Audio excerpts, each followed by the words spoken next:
Hello friends. इसके पहले वाले वीडियो में, ठीक है, वो क्या था, लेक्चर नंबर 1 का पार्ट 2। उसमें आपने ठीक पढ़ा है ना, किसके बारे में, कि जो संतुलित रासायनिक समीकरण हो, अगर उसको पूरी तरीके से लिखा जाए, बढ़िया तरीके से लिखा जाए, तो बढ़िया तरीके से लिखने के लिए आपको क्या करना है, अभिकारकों और उत्पादों के नीचे उनकी भौतिक अवस्थाएं लिखनी है। क्या लिखनी है? भौतिक अवस्थाएं, कि वो किस अवस्था में पाए जा रहे हैं। अगर अभिकारक या उत्पाद ठोस अवस्था में पाए जाएं तो उसके नीचे यस लिखना है, सॉलिड। द्रव अवस्था में हो तो लिक्विड लिखना है। गैस अवस्था में, गैसीय अवस्था में हो तो जी लिखना है। और अभिकारक या उत्पाद जली विलयन में हो, उनको जल में घोला गया हो और जल में बढ़िया तरीके से मिले हो तो एक्यू लिखिए, एक्वस सॉल्यूशन, एक्वस सॉल्यूशन। ठीक है, इतना आपको पढ़ाया गया था। थोड़ा सा मैं उसको एग्जांपल्स दे रहा था आपको ना। इसे NaCl हो तो नमक ठोस होता है तो उसके लिए यस लिखेंगे। और अगर नमक को जल में घोला जाए, जो कि घुल जाता है नमक, तो नमक को जल में घोलने के बाद AQ लिखेंगे, NaCl AQ, अगर घुल जाए तो, और घुलता ही है। और अगर नमक को गलाकर किसी तरीके से द्रव अवस्था में बदल दिया गया हो, नमक को गलाकर किसी भी तरीके से द्रव अवस्था में बदल दिया गया हो तो क्या लिखेंगे? लिक्विड लिखेंगे, लिक्विड।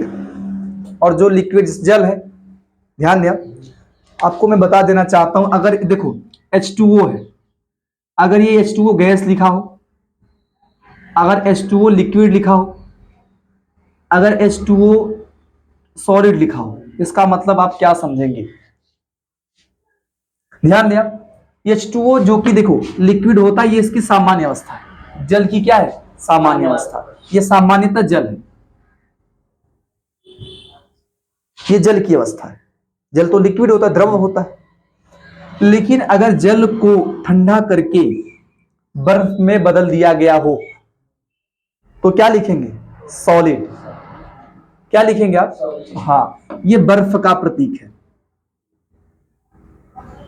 और अगर H2O को गर्म करके किस में बदल दिया गया? गैस में, जिसको बोलते हैं जलवाष्प। क्या बोलते हैं? हाँ, जल को गर्म करके किसमें? गैसीय अवस्था में बदल दिया गया हो, बदल दिया गया हो, जिसे आप जलवाष्प कहते हैं। उसके लिए क्या लिखते हैं? H2O gas. ये किसे दिखाता है? जलवाष्प या गैस कह सकते।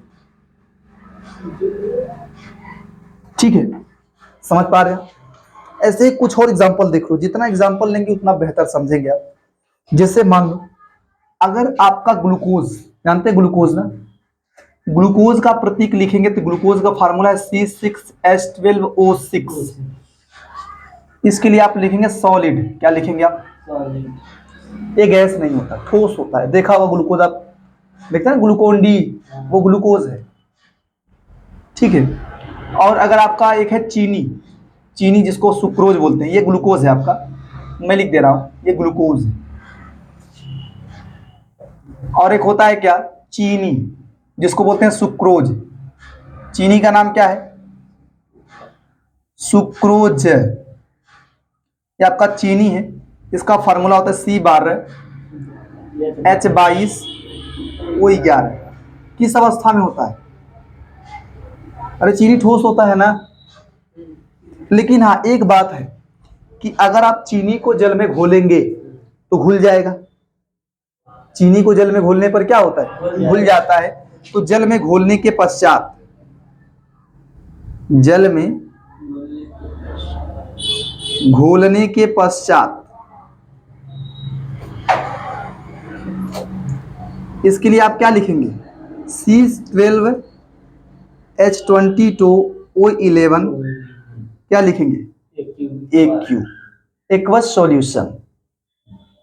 और ठीक इसका भी बात वही है, अगर आप इसको जल में घोल दें, जल में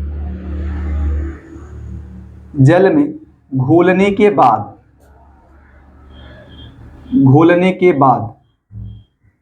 क्या लिखेंगे आप? C6H12O6AQ AQ समझ पा रहे हैं? ठीक है, तो ये सब चीजें हैं। अच्छा, मैं आपको बता दूं कि आपने कक्षा 9 में पढ़ा है भौतिक एवं रासायनिक परिवर्तन के बारे में। भौतिक परिवर्तन, रासायनिक परिवर्तन, इन सब के बारे में आपने सुना है। थोड़ा एक बार 2 मिनट के लिए चर्चाएं करता हूँ, जो कि आप 9 में पढ़ लीजिएगा। भौतिक परिवर्तन का मुख्य उद्देश्य क्या है कि इस परिवर्तन में कोई नया पदार्थ नहीं बनता, सबसे बढ़िया बात। और यह परिवर्तन क्या होता है? उत्क्रमणीय होता है। कैसा होता है? उत्क्रमणीय का मतलब समझे आप? देखो, पहले समझो कि भौतिक परिवर्तन है क्या। जैसे देखो, अगर जल से बर्फ बन जाए, जल से बर्फ बनेगा तो वो भी तो H2O रहेगा। जल से बर्फ बनना ये कोई नया पदार्थ नहीं है। फिर आप बर्फ से जल बना सकते हैं, संभव है बर्फ से जल का बनना। अगर आप जल से जलवाष्प बनाए, जलवाष्प से भी क्या बन सकता है? जल। उसको ठंडा कर देंगे जलवाष्प को, किस में बदल जाएगा? जल। तो अगर जल का वाष्प में परिवर्तन हो रहा है, जल का बर्फ में परिवर्तन हो रहा है, या बर्फ का जल में परिवर्तन हो रहा है, तो ये परिवर्तन जो है भौतिक परिवर्तन है, इसमें कोई नया पदार्थ नहीं बनता। जैसे आप लोहे के किसी बड़े टुकड़े को छोटे छोटे टुकड़ों में काट दें, वो कोई नया पदार्थ नहीं बना है, लोहे के टुकड़े ही है, लोहा ही है, वो कोई नया पदार्थ नहीं बना है। वैसे ही आप यदि किसी लकड़ी के बड़े टुकड़े को छोटे छोटे टुकड़ों में काट दें, वो भी कोई नया पदार्थ नहीं है। लकड़ी के किसी बड़े टुकड़े को आप जो है छोटे छोटे टुकड़ों में काट दीजिए, वो कोई नया पदार्थ नहीं है, वो लकड़ी ही है। वो आप इसको बोलेंगे ये परिवर्तन, ये सब परिवर्तन क्या है? भौतिक परिवर्तन। रासायनिक परिवर्तन क्या होते हैं? जिनमें नया पदार्थ बने। हाँ, भौतिक परिवर्तन के लिए सामान्य केस में ये बात कही जाती है कि भौतिक परिवर्तन उत्क्रमणीय होता है। उत्क्रमणीय का मतलब अगर आपने जल से बर्फ बना लिया तो बर्फ से जल भी बन सकता है, वो दोनों दिशाओं में हो सकता है। अगर आपने जल से वाष्प बना लिया तो वाष्प से जल बन सकता है, इसको बोलते हैं उत्क्रमणीय। तो लोग इसको हर जगह लगाने लगते हैं कि उत्क्रमणीय होता ही है। उत्क्रमणीय भौतिक परिवर्तन का एक लक्षण है, सामान्य केस में ये होता है। तब यही लोग लगाते हैं किसके ऊपर पता है? कि लोहे के बड़े टुकड़े के ऊपर, कि लोहे का बड़ा टुकड़ा है उसको काट के फिर जोड़ो, लोहा बनाओ। ऐसा नहीं, भौतिक परिवर्तन का मुख्य फंडा ये है कि इसमें नया पदार्थ नहीं बने। उसके अलावा एक बात और है कि इसमें कहीं कहीं देखा गया है कि क्या होता है? उत्क्रमणीय होता है। मतलब ये क्या होता है? उत्क्रमणीय, ऐसा देखा है। समझ पा रहे हैं? ठीक वैसा ही रासायनिक परिवर्तन में देखें आप, रासायनिक परिवर्तन का मुख्य फंडा यह है कि इसमें नया पदार्थ बनेगा। जैसे अगर लोहे पर जंग लगता है, किसमें लगता है? लोहे पर जंग लगता है तो लोहे का सूत्र होता है Fe, लेकिन जब उस पर जंग लगता है ना तो उस पर यह बन जाता है, उसको बोलते हैं आयरन ऑक्साइड, या Fe2O3 × XH2O। यही जंग का फार्मूला है, जंग है, ठीक है। लोहे पर जब जंग लगता है तो लोहे से ये बन जाता है, जो कि एक नया पदार्थ। इसका रंग, इसका नाम है आयरन ऑक्साइड। क्या नाम है? इसी का नाम है आयरन ऑक्साइड। इसका रंग होता है भूरा। ऐसा होता है आयरन ऑक्साइड। जंग के बारे में भी आप पढ़ेंगे, इसी पार्ट में ही जंग के बारे में पढ़ाया जाएगा। लोहे पर जंग, कोई विशेष जंग नहीं, ठीक है। ये आयरन ऑक्साइड है जिसका रंग कैसा होता है? भूरा, जो कि आपको लोहे पर दिखाई देता है जंग लगने के केस में। समझ पा रहे हैं आप? तो यही है कि अगर नया पदार्थ बन जाए, जैसे नया पदार्थ बन जाए तो उसे आप बोलेंगे रासायनिक परिवर्तन है। मुख्य फंडा ये, रासायनिक परिवर्तन का मुख्य फंडा है कि इसमें नया पदार्थ बनेगा। जैसे मैं बात करता हूं, दूध से दही बन जाए तो दूध में होता है लैक्टोज शुगर, सुना होगा आपने शायद, दूध में होता है लैक्टोज शुगर। दही बनने के बाद लैक्टिक अम्ल बन जाता है। लैक्टोज शुगर, दही में होता है लैक्टिक अम्ल, तो लैक्टोज शुगर से लैक्टिक अम्ल बन जाता है, जो कि एक नया पदार्थ। तो कभी भी अगर नया पदार्थ बने तो आप बोल देंगे कौन सा परिवर्तन? रासायनिक परिवर्तन। और देखो, रासायनिक परिवर्तन, ध्यान दें, एक बड़ा नोट पॉइंट है, अगर कहीं रासायनिक परिवर्तन हो रहा है, क्या हो रहा है, रासायनिक परिवर्तन हो रहा है, मतलब वो रासायनिक अभिक्रिया है। अगर वो ध्यान दें आप, ये समझेंगे आप लोग, रासायनिक परिवर्तन का मतलब रासायनिक अभिक्रिया होती है, और रासायनिक अभिक्रिया का मतलब रासायनिक परिवर्तन, दोनों एक ही है।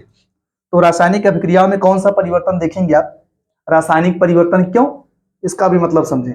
क्यों, क्योंकि रासायनिक परिवर्तन का भी मुख्य फंडा है कि नए पदार्थ बनेंगे। क्या बनते हैं, नए पदार्थ बनते हैं। और इसका भी मुख्य फंडा क्या है, नए पदार्थ बनते हैं। रासायनिक अभिक्रिया में भी नए पदार्थ बनते हैं, किसी पदार्थ से नए पदार्थ बनते हैं। ठीक है, यहां भी क्या बनते हैं, नए पदार्थ। समझ पा रहे हैं अब मैं क्या कहना चाहता हूं।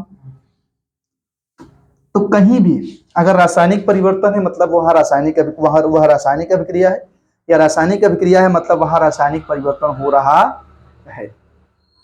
ठीक है, तो आप इतना समझिए। हाँ, मैं ये थोड़ा सा एक पॉइंट लास्ट में छूट गया था मुझसे, जो मैंने लिखाया था इसके पहले वाले वीडियो में, कि यदि अभिक्रिया में ताप और दाब दिया, थोड़ा इसको समझ लें आप। यदि अभिक्रिया में ताप भी हो, दाब भी, कि कुछ इतने दाब पे अभिक्रिया हो रही है, तो आप जानते क्या करेंगे, उसको तीर के निशान के ऊपर या नीचे लिख सकते हैं। दाब को सामान्य केस में एटीएम में लिखा जाता है। एटीएम, दाब का मात्रक क्या है, दाब को एटीएम, हाँ पास्कल कह सकते हैं, या बार में लिखा जाता है। पास्कल भी दाब का मात्रक है, एटीएम भी है। तो दाब को एटीएम या बार में लिखा जाता है सामान्य केस में, यहां लिखा जाएगा। और जो ताप होता है उसको लिखेंगे क्या, डिग्री सेल्सियस में या केल्विन में। किसमें लिखेंगे, केल्विन या केल्विन में। तीर के निशान के ऊपर या नीचे लिख सकते हैं। अगर तीर के निशान के ऊपर ताप लिखा है कि मतलब 50 डिग्री सेल्सियस, मतलब यह विक्रिया कितने पे हो रही है, 50 डिग्री सेल्सियस पे हो रही है। या अगर कोई कहते 30 डिग्री सेल्सियस, कोई बोल दे 120 डिग्री सेल्सियस, कोई बोले 200 डिग्री सेल्सियस, अगर लिखा है मतलब यह विक्रिया इतने ताप पर हो रही है, और उतना ताप मिलता है नहीं है, थोड़ा सा गर्म करने पर होता है। उतना ताप मिलेगा थोड़ा ही, आपके आसपास उतना टेम्परेचर नहीं है, वो अभिक्रिया गर्म करने पर हो रहा है। समझ पा रहे हैं आप। या तो एक बात और है, अगर आपको पता है, ध्यान दें, अगर आपको पता है कि यह अभिक्रिया गर्म करने पर हो रही है, आपको ये पता है, लेकिन आपको कोई टेम्परेचर का वैल्यू नहीं पता है कि ये इतने ताप पर हो रही है, आपको वो नहीं पता है। मतलब गर्म करने पर हो रहा है, लेकिन कितना टेम्परेचर पर हो रहा है आपको ये नहीं पता हो, तो आप तीर के निशान के ऊपर या नीचे डेल्टा लगा सकते हैं, त्रिभुज का चिन्ह। ये दिखाता है गर्म करने को। किसको दिखाता है, गर्म करना मतलब ताप या उष्मा को दिखाता है। किसको दिखाता है, ताप या उष्मा। और अगर तीर के निशान के ऊपर 5 एटीएम 5 बार लिखा हो ऊपर या नीचे, तो आप क्या समझेंगे कि इतना दाब दिया गया है। क्लियर है आप। जो भी पॉइंट लिखो, कम ही लिखो, लेकिन समझें आप पॉइंट। ठीक है, इसको लिखें आप। इसके बाद पढ़ाया जाएगा रासायनिक अभिक्रिया के प्रकार। रासायनिक अभिक्रिया के, आसान है, हार्ड नहीं, इसको फटाफट लिखें आप।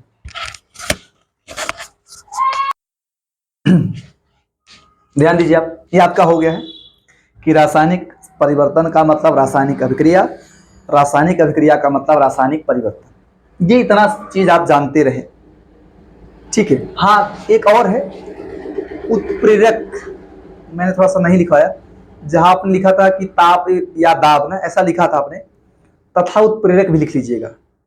अगर उत्प्रेरक आप पूछेंगे उत्प्रेरक क्या है, उत्प्रेरक क्या है, जो आपने लिखा था ताप तथा दाब ना, यही लिखा था आपने ना, ताप तथा दाब को तीर के निशान के ऊपर या नीचे लिखा है, तो ऐसा लिखा आपने, ताप तथा दाब तथा उत्प्रेरक, ऐसा लिख लिया। तथा उत्प्रेरक को तीर के निशान के ऊपर या नीचे लिखा जाता है। ये समझें आप। आप पूछेंगे उत्प्रेरक क्या है, उत्प्रेरक क्या है, जैसे मान लीजिए मैं ऐसे समझा दे रहा हूं, हालांकि अभी आपकी यूज में ज्यादा नहीं आएगा, फिलहाल बात उठा है तो समझा दे रहा हूं। ये पार्ट 1 मिट गया है, लेक्चर 2 पार्ट 1। देखो ना, जैसे मान लीजिए मैं ऐसे अपनी भाषा में समझा रहा हूं, जब यूज आएगा दोबारा समझा दूंगा। जैसे मान लीजिए ये रासायनिक अभिक्रिया हो रही है, इसमें ये अभिकारक है, ये अभिकारक है, और ये उत्पाद है। ठीक है, जैसे मान लो क्या होता है रासायनिक अभिक्रिया में, क्या है ना, अभिकारक से ही क्या बनता है, उत्पाद। जैसे मान लीजिए, जैसे अभिकारक का सम अणु लिया है आप, तो यहां लिखते हैं मान लो T बराबर 0, 0 का मतलब अभी आपने रखा ही है, तो उत्पाद 0 होता है। ये आप 12 में पढ़ेंगे, लेकिन मैं समझा दे रहा हूं, क्या करूं, तरीके से अपने समझाने का प्रयास कर रहा हूं। T बराबर 0 का मतलब अभी समय आपने रखा ही है, कुछ समय व्यतीत नहीं हुआ, समय बीतेगा तब क्या ये उत्पाद बनेगा, और उत्पाद इन्हीं में से बनेगा। ठीक है, मान लीजिए T बराबर 0 पर क्या है, इसके पूरे 100% है, इसका 0 है, या इसका 80 हो, इसका 0, जो भी लिया हो आपने, ये 0 रहता है, कुछ बनेगा नहीं। 0 समय पे उत्पाद भी क्या रहेगा, 0। जब कुछ समय ही नहीं हुआ तो कहां से अभिकारक उत्पाद में बदलेगा। मान लिया आप T बराबर T का मतलब कुछ समय हुआ, 0, 2 सेकेंड, 5 सेकेंड, जो भी हुआ, इस पे आप मान लीजिए ऐसा कि इसके जो है 80 रह गए, ये 80 रह गया और ये 20 हो गया।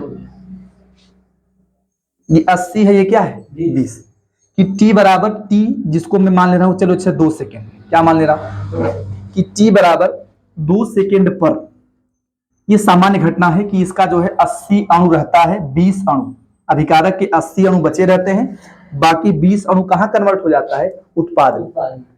ऐसा बच, ऐसी बातें हैं। ठीक है, जैसे अगर मैं कुछ ऐसे पदार्थ का यूज कर दूं, यहां कुछ ऐसे पदार्थ रख दूं जो T बराबर 2 सेकेंड में इसका 60, इसका 40 कर दे, अर्थात उत्पाद की मात्रा क्या कर दे, बढ़ा दे। देखो, अभिकारक का बचना ये अच्छी बातें नहीं, जितना बढ़िया उत्पाद में कन्वर्ट हो जाए उतना सही मानेंगे आप। रासायनिक अभिक्रिया के लिए, रासायनिक अभिक्रिया के लिए अभिकारक जितना ज्यादा उत्पाद में बदल जाए उतना सही मानेंगे आप। ठीक है, तो मान लो सामान्य घटना है कि 2 सेकेंड पर इसके 100 अणु में से 80 अणु बचा रहता है, बाकी 20 अणु कहां कन्वर्ट हो जाता है, उत्पाद। अब मान लो आपने कुछ पदार्थ ए का यूज किया, रख दिया, अभी सामान्य घटना थी, अब बाद में यूज किया, तो यूज करने के बाद ये घटना बदल जाती है। T बराबर 2 ही सेकेंड पर ये 60 रहता है, ये क्या होता है 40। तो ये आप बोलेंगे उत्पाद की मात्रा बढ़ी। समझिए आप ध्यान से कि जो पहले 20 था, इसकी यूज करने से अब कितना हो गया। आप इसको मत देखें, अभिकारक तो घटबा ही करेगा, क्योंकि अभिकारक से ही क्या बनने वाला है, इसकी मात्रा तो घटबा ही करेगा। ये 0 भी हो सकता है कि ये 0 का मतलब जानते हैं क्या, सारा का सारा अभिकारक कहां बदल जाए, उत्पाद। ये 0 भी हो सकता है, लेकिन हमें 0 वाली बातें नहीं, मुझे आपको समझाना है कि मान लीजिए सामान्य घटना थी कि 2 सेकेंड पर ये 100 में से 80 अणु बच रहा था, 20 अणु कन्वर्ट हो रहा था उत्पाद में, और मैंने किसी पदार्थ ए का यूज कर दिया। ए का यूज करते ही ये अभिक्रिया जो है बदल गई, फास्ट हो गई, इसको बोलते हैं फास्ट रिएक्शन। ध्यान दें, इसको बोलते हैं तीव्र अभिक्रिया। अभिक्रिया की दर बढ़ गई। अभिक्रिया की दर का मतलब जानते हैं, अब आप ये भी पूछेंगे अभिक्रिया की दर क्या है। अभिक्रिया की दर का मतलब है कितने समय में अभिकारक के कितने अणु उत्पाद में बदल रहे हैं, इसी को आप क्या बोलते हैं, अभिक्रिया की दर। ये कितने समय में अभिकारक के कितने अणु कहां बदल रहे हैं, उत्पाद में। तो अगर ज्यादा अणु बदलेंगे तो बोलेंगे अभिक्रिया की दर तेजी तीव्र है, स्लो बदलेंगे। हाँ, ये भी ऐसा भी हो सकता है, ध्यान दें, ऐसा भी हो सकता है कि ए का यूज करने से और कम हो जाए, ये 90 या 10 हो जाए, तो उत्पाद की मात्रा और कम हो गई। लेकिन मुझे आपको समझाना है थोड़ा सा कि उत्प्रेरक वाला बात, कि ए का यूज करते ही मान लीजिए ये 20 से 40, ये 60 हो जाए, ये क्या हो जाए 40 बढ़ जाए, और ये को तो कम होगा ही करेगा जब ये बढ़ेगा, तो क्योंकि इसी में से तो कन्वर्ट हो रहा है। अगर यही नहीं कम होगा तो ये कहां बदलेगा। तो आप बोलेंगे अभिक्रिया की दर बढ़ी। अभिक्रिया की दर क्या हुई भाई, अभिक्रिया तेजी से हुई ए के आने से। जो 2 सेकेंड में 20 मिल रहा था, अभी 2 सेकेंड में क्या मिल रहा है 40। तो इसी को बोलते हैं कि ए को तब नाम दिया जाएगा उत्प्रेरक। क्या नाम दिया जाएगा, कि जो किसी रासायनिक अभिक्रिया की दर को बढ़ा देते हैं। सामान्य केस में बढ़ाते हैं, लेकिन वर्ड लिखा जाता है परिवर्तित कर देते हैं। इनके लिए क्या शब्द लिखा जाता है कि ये किसी रासायनिक अभिक्रिया की दर को परिवर्तित कर देते हैं। तो बच्चे इसमें कंफ्यूज कि रासायनिक अभिक्रिया की दर क्या है। तो मैंने आपको दर समझाया कि कितने समय में अभिकारक का कितना अणु उत्पाद में बदल रहा है, कितने समय में अभिकारक का कितना अणु उत्पाद में बदल रहा है, इसी को क्या बोलते हैं, अभिक्रिया की दर। तो आप यहाँ ए को क्या नाम देंगे, उत्प्रेरक, क्योंकि इसी के आने से, जब ये नहीं था तो ये कंडीशन था नॉर्मल वाला, लेकिन ए के आने के बाद क्या हो गया, तो ये लिख सकते हैं आप, ए के आने के पश्चात, ए के आने के, ये घटना हुई, ये वाली घटना हुई, तो आप यहां ए को क्या नाम देंगे, यहां ए क्या है, ए को नाम देंगे उत्प्रेरक। क्या नाम देंगे, कि जो अभिक्रिया की दर को बदल दे, बदला ना इसने, सामान्य दर यही थी, सामान्य दर यही थी, लेकिन ए के आने से बदल गई। आप समझ पा रहे हैं आप, तो उत्प्रेरक को समझाना थोड़ा मुश्किल होता है, इसीलिए लोग लिखवाते भी नहीं। ठीक है, अभी आप, ये तो समझने के लिए आपके था, इसके बाद आप पढ़ेंगे रासायनिक अभिक्रिया के बारे में एक नए तरीके से, कि रासायनिक अभिक्रिया की वास्तविक परिभाषा क्या है। ठीक है, रासायनिक अभिक्रिया की अगर कोई पूछे ना, तो यही परिभाषा बताया करे, रियल डिफिनेशन। हाँ, जो बहुत ज्यादा आपने केवल यही पढ़ा है कि रासायनिक अभिक्रिया क्या है, कि वह प्रक्रम जिसमें एक या एक से अधिक पदार्थ मिलकर, नहीं, नए पदार्थ का निर्माण करे। नहीं, सुने ध्यान से मेरी बात को, कि वह प्रक्रम जिसमें एक या एक से अधिक पदार्थ मिलकर, एक से अधिक पदार्थ होंगे तो मिलेंगे, मिलकर, अगर अकेला है तो बात अलग है, एक या एक से अधिक पदार्थ मिलकर नए पदार्थों का निर्माण करे, इस प्रक्रम को आप बोलेंगे रासायनिक अभिक्रिया। इसमें जो पदार्थ भाग लेते हैं उन्हें अभिकारक कहा जाता है, और जो नए पदार्थ बनते हैं उन्हें क्या कहा जाता है, उत्पाद। ऐसी परिभाषा है, नए पदार्थ जो बनेंगे उन्हें क्या कहेंगे आप, उत्पाद, प्रोडक्ट। और अभिकारक को रिएक्टेंट बोलते हैं, रिएक्टेंट। ठीक है, मैं यहां बता रहा हूं रासायनिक अभिक्रिया की आधुनिक परिभाषा, मॉडर्न में क्या यूज होता है, उसको भी लिख सकते हैं, लेकिन बढ़िया परिभाषा ये होगा। देखिए, आप हेडिंग कर सकते हैं रासायनिक अभिक्रिया, तो कई बच्चे कंफ्यूज होंगे कि भाई दो परिभाषा क्यों लिखा जा रहा है। रासायनिक अभिक्रिया,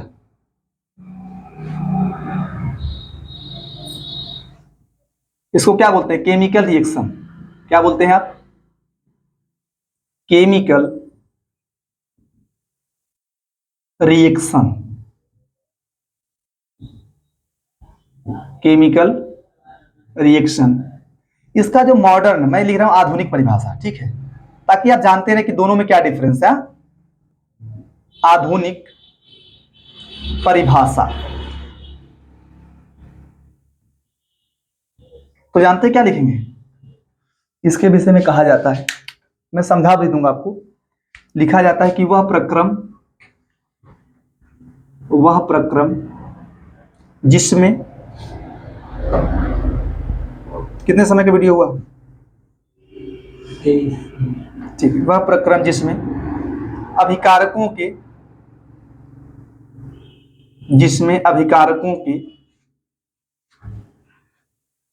पुराने बंधों के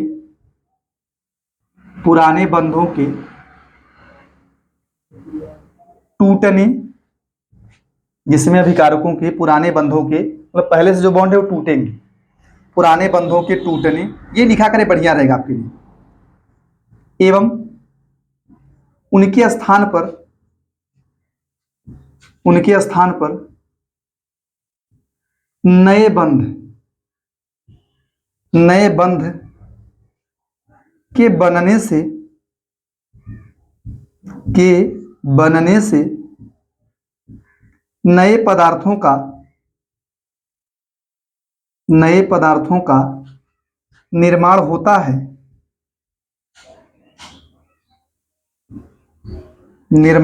है, क्या कहलाता है, रासायनिक अभिक्रिया। रासायनिक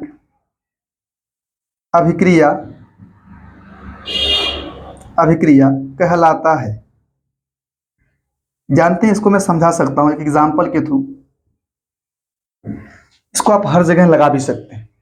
जैसे देखो, जैसे मान लो मैं बात कर रहा हूं कि H2 है, फिर आपका Cl2 है, इसने मिलके 2 HCl बना लिया, बैलेंस करके लिख रहा हूं, 2 करेंगे तो सब बैलेंस हो जाएगा। ये देखो, ये मतलब अभिकारक है, इनको बोलते हैं अभिकारक। ये क्या है? उत्पाद। इसमें देखो इसके बीच का EH ऐसा बॉन्ड है, आपको ये तो पता होगा, बॉन्ड आपने पढ़ा है। EH के बीच सिंगल बॉन्ड है। यहाँ क्या है? Cl के बीच सिंगल बॉन्ड है। लेकिन यहाँ क्या देख रहे हैं? EH और Cl के बीच बॉन्ड है। EH और Cl के बीच में क्या है? बॉन्ड। ये नया बॉन्ड है। ये कौन सा बॉन्ड है? नया बंध है। और ये कौन से बंध है? ये दोनों पुराने बंध हैं। कि देखो HCl कैसे बना पता है? EH और Cl के बीच में बॉन्ड ब्रेक हुआ, EH के बीच में बॉन्ड ब्रेक हुआ है।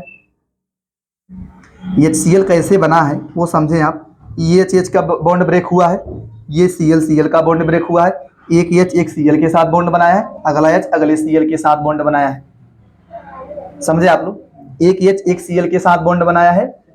हाँ, तो नया बॉन्ड बना ना, तो इसी नए बॉन्ड के बनने से HCl बना। यहाँ HCl नहीं है, HCl है क्या? H2 है, Cl2 है, लेकिन एक नया पदार्थ क्या बना है? HCl। समझ पा रहे हैं मैं क्या कहना चाहता हूं? तो ये इसकी आधुनिक परिभाषा है कि जिसमें अभिकारकों के पुराने बंधों के टूटने, ये पुराने बंध टूटेंगे और एक नया बंध बनेगा, इसके बनने से नए पदार्थ बने। तो इसे आप क्या बोलते हैं? रासायनिक अभिक्रिया। और रासायनिक अभिक्रिया में ये पदार्थ जो जिनका बॉन्ड टूटा है या जो भाग लिए हैं उन्हें अभिकारक कह दीजिए, और जो बने हैं उन्हें क्या बोलेंगे? इसको लिखें आप। फिर मैं पढ़ाऊंगा रासायनिक अभिक्रिया के प्रकार, कितने प्रकार के होते हैं, सब प्रकार लिखवा दूंगा। उसके बाद अगर समय रहेगा तो एक आग की परिभाषा बता दूंगा। इसको लिखें फटाफट।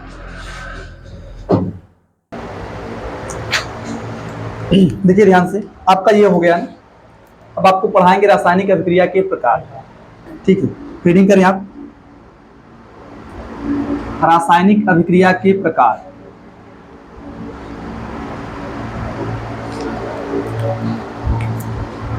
रासायनिक अभिक्रियाओं लिखो। रासायनिक अभिक्रियाओं के प्रकार।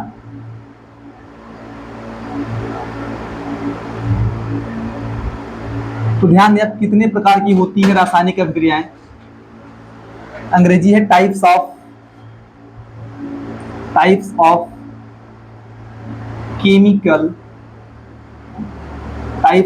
Chemical reactions. रासायनिक अभिक्रियाओं के प्रकार। कितने प्रकार की रासायनिक अभिक्रिया? यही जितना ये सब पढ़ लेंगे ना, फिर ये पाठ खत्म, पाठ आपका खत्म। देखो सबसे पहली अभिक्रिया है आपकी जो पढ़ेंगे, ये है संयोजन या योगात्मक अभिक्रिया। संयोजन या क्या बोल सकते हैं? योगात्मक अभिक्रिया। संयोजन या योगात्मक अभिक्रिया। इसके बाद दूसरा पढ़ेंगे आप वियोजन या अपघटन। वियोजन या अपघटन अभिक्रिया। वियोजन को आप 3 पार्ट में पढ़ेंगे। कौन कौन सा? एक पढ़ेंगे तापीय वियोजन अभिक्रिया, तापीय या उष्मी वियोजन अभिक्रिया कह सकते हैं। इसके बाद एक होता है विद्युतीय वियोजन अभिक्रिया। विद्युतीय वियोजन अभिक्रिया, यहाँ अभिक्रिया कर सकते हैं अभिक्रिया। और एक पढ़ेंगे आप प्रकाशीय वियोजन अभिक्रिया। प्रकाशीय वियोजन अभिक्रिया। ये वियोजन कितने टाइप पढ़ेंगे? एक आप पढ़ेंगे, इसके बाद अगला पढ़ेंगे विस्थापन।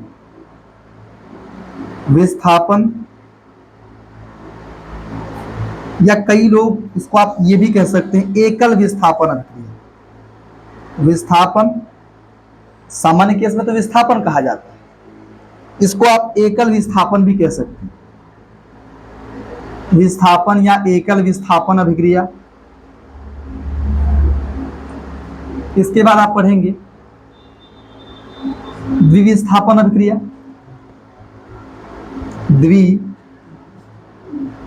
द्विविस्थापन अभिक्रिया।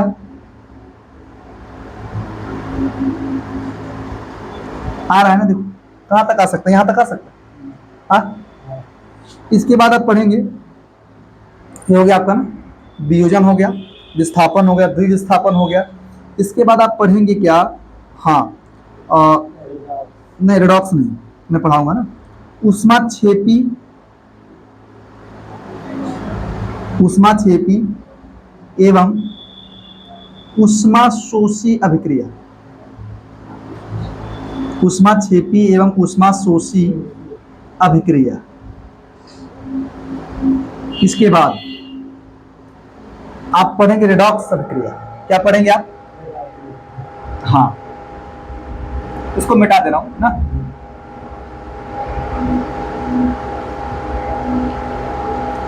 रेडॉक्स जो कि बहुत इंपॉर्टेंट है, रेडॉक्स अभिक्रिया। इसके बाद आप क्या पढ़ेंगे, आप पढ़ेंगे अभिक्रिया, उसका नाम है संक्षारण। क्या पढ़ेंगे आप, संक्षारण भी क्या है, केमिकल रिएक्शन। क्या है, हाँ जंग लगना ये सब क्या है, केमिकल रिएक्शन होते हैं। इसको आप केमिकल चेंज कह रहे हैं, यहाँ केमिकल चेंज होता है। संक्षारण अंग्रेजी बोलते कोरोजन। और एक क्या है, विकृत गंधिता, विकृत या विकृत भी कह सकते हैं, गंधिता। इसका अंग्रेजी जानते क्या है, इसका अंग्रेजी है रेंसिडिटी, रेंसिडिटी। इतनी प्रकार की अभिक्रियाएं आप पढ़ेंगे अपने सिलेबस के हिसाब से। संयोजन या योगात्मक अभिक्रिया, वियोजन या अपघटन अभिक्रिया। वियोजन को आप 3 कैटेगरी में पढ़ेंगे, तापीय वियोजन अभिक्रिया या ऊष्मीय वियोजन अभिक्रिया, विद्युतीय वियोजन अभिक्रिया, प्रकाशीय वियोजन अभिक्रिया। इसके बाद आप पढ़ेंगे विस्थापन या एकल विस्थापन अभिक्रिया। इसके बाद आप पढ़ेंगे द्विविस्थापन अभिक्रिया। इसके बाद ऊष्माक्षेपी और ऊष्माशोषी अभिक्रिया। क्या होंगे में सब आसान है। इसके बाद आप पढ़ेंगे रेडॉक्स अभिक्रिया जो कि बहुत इंपॉर्टेंट है, सबसे इंपॉर्टेंट। इसमें देखो ये चीज इंपॉर्टेंट है, ये ज्यादा इंपॉर्टेंट, एक ये है, एक ये है, एक ये, बस। और संक्षारण भी इंपॉर्टेंट, कम से कम 4 रिएक्शन तो बहुत ही इंपॉर्टेंट, महत्वपूर्ण है एग्जाम के दृष्टिकोण से। फिर आपका ये संक्षारण है, फिर क्या है, विकृत गंधिता। तो ध्यान दिया, अगर मैं थोड़ा समय कर रहा हूं, किसकी बात कर लेता हूं मैं, समय तो है, देखना समय है ना, तो मैं एक एग्जाम्पल कम से कम इसकी बात करूं, उसके बाद बाकी सब अभिक्रियाओं की बात अगले वीडियो में की जाएगी। लेक्चर नंबर 2 का पार्ट 2 वही होगा, ठीक है। तो सबसे पहली अभिक्रिया क्या है आपकी, संयोजन या योगात्मक, संयोजन या योगात्मक अभिक्रिया। जानते हैं अंग्रेजी क्या लिखेंगे, अंग्रेजी लिखेंगे कॉम्बिनेशन, कॉम्बिनेशन और एडिशन, कॉम्बिनेशन और एडिशन रिएक्शन क्या है, किसे कहते हैं, संयोजन या योगात्मक अभिक्रिया। वही बोलेंगे कि वह प्रक्रम जिसमें 2 या 2 से अधिक पदार्थ परस्पर मिलकर जुड़ेंगे, मिलेंगे, परस्पर मिलकर एकल पदार्थ का निर्माण करते हैं, उसे आप क्या बोलते हैं, संयोजन या योगात्मक अभिक्रिया। वह प्रक्रिया, ठीक है, वह प्रक्रिया जिसमें 2 या 2 से अधिक पदार्थ दो या दो से अधिक पदार्थ, क्योंकि जुड़ने के लिए कम से कम दो या दो से अधिक पदार्थों की जरूरत होगी, तभी तो मिलेंगे। एक पदार्थ कहाँ मिलेगा बताइए? एक पदार्थ किससे मिलेगा? मिलने के लिए कम से कम दो पदार्थ होने चाहिए, जुड़ने के लिए कम से कम दो पदार्थ होने चाहिए। तो यही बोलेंगे कि वह प्रक्रम जिसमें दो या दो से अधिक पदार्थ परस्पर मिलकर, आपस में मिलकर नए पदार्थों का निर्माण करे, तो उसी प्रक्रिया को आप क्या बोलेंगे? ये संयोजन या योगात्मक अभिक्रिया। अभिक्रिया अभिक्रिया जैसे एग्जाम्पल देखिए, मैं परिभाषा भी आपको लिखवा रहा हूं। जैसे देखो, कार्बन और ऑक्सीजन, परिभाषा के साथ में एग्जाम्पल याद करना बहुत जरूरी है। ये CO2 बन जाए, ये आपका सल्फर प्लस ऑक्सीजन बन जाए SO2, क्या बन जाए? एग्जाम्पल मैं बहुत आसान दूंगा। जैसे मान लीजिए एग्जाम्पल है इसकी, जैसे मैग्नीशियम हो जाए प्लस ऑक्सीजन O2, MgO बन जाए। थोड़ा बैलेंस करके आप 2 कर दीजिएगा, यहाँ भी 2 कर दीजिएगा, इसके नीचे आए। जैसे देखो आपका ऐसा आ जाए, जैसे CaO आ जाए और H2O,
श्री राम लग गया।